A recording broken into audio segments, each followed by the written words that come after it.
Good evening and welcome to Poland Daily. I'm Nicholas Richardson and this is the news. Polish ministers Mariusz Błaszczak, Mariusz Kamiński and Zbigniew Rau took part in a special briefing with uniformed services today on the Polish-Belarusian border. European Union and NATO members, including Poland, Latvia and Lithuania, which share a border with Belarus, have been increasingly concerned about border security since hundreds of Wagner mercenaries arrived in Belarus. On the 1st of September, military exercises involving the Russian military will start in Belarus. This is not a military threat to Poland, but the Union of Belarus and Russia wants to intimidate Poland in this way. The answer to all these threats is to strengthen the Polish army and the Polish border. I once again would like to thank you for your daily service, despite these attacks.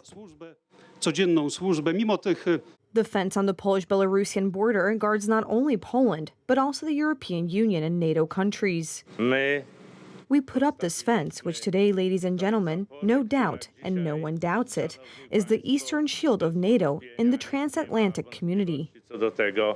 Since the beginning of the hybrid attack on Poland, border guards and police officers have been on the front line of defense.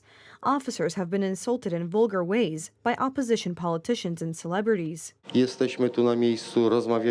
We are here on the ground. We have talked to commanders. We know that our services and the military work together brilliantly, supporting each other in solidarity with full respect, with full commitment. We are very proud of our officers and soldiers. We also came to thank them for the exemplary performance of their service. The Belarusian regime declared a hybrid war on Poland in the summer of 2021 with the help of illegal migrants. This was a prelude to the Russian invasion of Ukraine.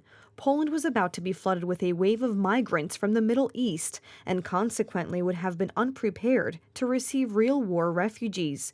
Thanks to the attitude of the Polish government, Minsk and Moscow's plan failed. We have built a barrier to stop illegal migrants. The border is defended by soldiers, border guards, and police officers. They face danger from migrants and Belarusian services, but also insults from opposition politicians and associated celebrities. However, the opposition's attitude was in line with the Russian narrative.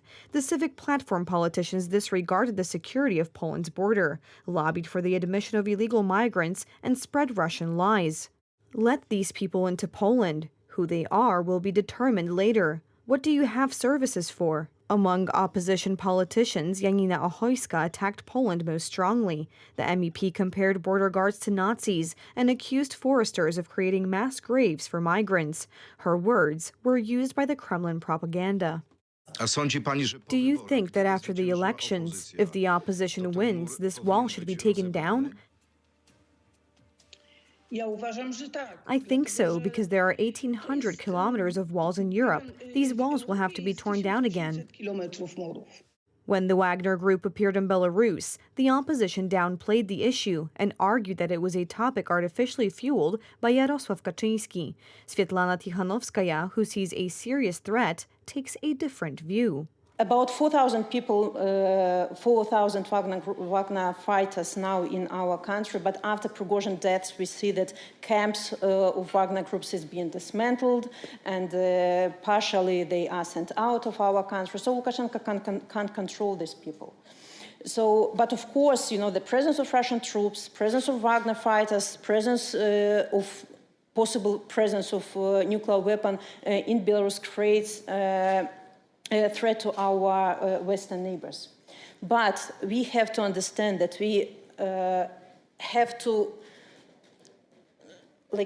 solve the problem, but not to treat symptoms, of this problem. Poland issued a clear message on the 28th of August for Belarus to stop its actions against Poland, or Warsaw will close the border. Zażądaliśmy od władz We demanded from the authorities in Minsk, from the Lukashenko regime, that Wagner's group immediately leave the territory of Belarus, and that illegal migrants gathered there by Belarusian services immediately leave the border zone. Moscow periodically releases information about the transport of nuclear weapons to Belarus. The situation is constantly monitored by the United States.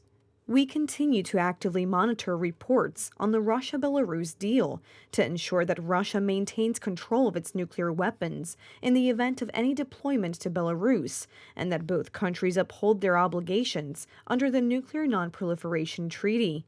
We will keep a close eye on any deviation from the norm. During the POPSL government, military units were closed in the strategic eastern Poland. This trend was only reversed after Law and Justice took over.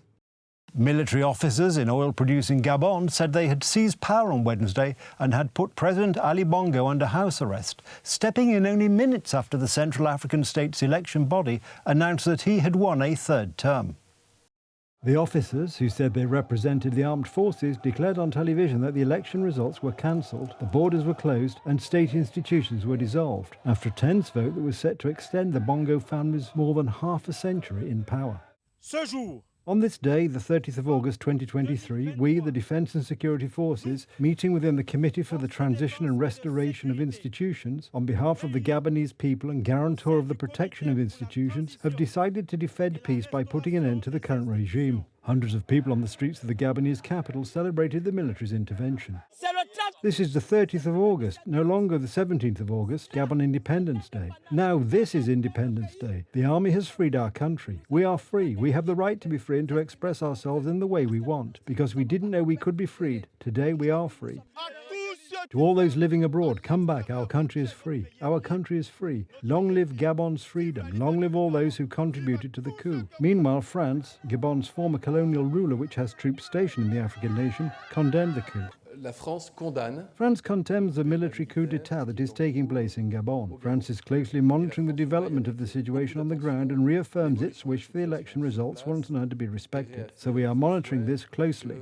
European Union defence ministers are to discuss the situation in Gabon. Foreign Policy Chief Josep Borrell said on Wednesday, adding that a coup, if confirmed, would heap more instability on the region. Look, the whole area, starting with Central African Republic, then Mali, then Burkina Faso, now Niger, maybe Gabon, it's in a very difficult situation, and certainly the ministers, today defense ministers and tomorrow foreign affairs ministers, have to have a deep thought on what is going on there and how we can improve our policy with respect to these countries.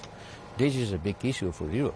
If successful, the Gabon coup would be the 8th in West and Central Africa since 2020. The latest one in Niger was in July. Military officers have also seized power in Mali, Guinea, Burkina Faso and Chad, erasing democratic gains since the 1990s. Earlier today, Hurricane Idali made landfall in Florida as an extremely dangerous Category 3 storm. Millions of residents evacuated or hunkered down in homes and shelters in anticipating of a life-threatening storm surge.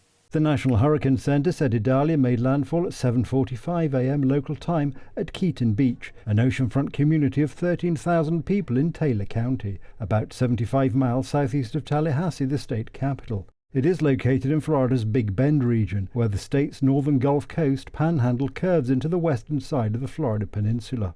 Residents from Steinhatchee, a small coastal town in Florida, pondered leaving their homes on Tuesday as Hurricane Idali was nearing the U.S. state. At least 23 Florida counties had posted evacuation orders on their websites or social media pages as of Tuesday morning. Got up early this morning, had to go pick up prescriptions, get all that done real early, and just got to thinking about, we've never left a storm before, but my son's a law enforcement officer, and he's encouraged me real bad to leave. They have ordered a lot of body bags. They're expecting some fatalities, so I don't want to be one of them. It's scary, to think that water could come up this high. We've never had water up here before. It's the strongest hurricane since I've lived here, 40 years. It's come to our area, and I just feel like no one should probably stay at this point, the way it keeps looking. On the Weather Channel, we have 5 hours mandatory evacuation. There's a curfew after 8 p.m. So we have about 5 more hours to make our decision, and to leave.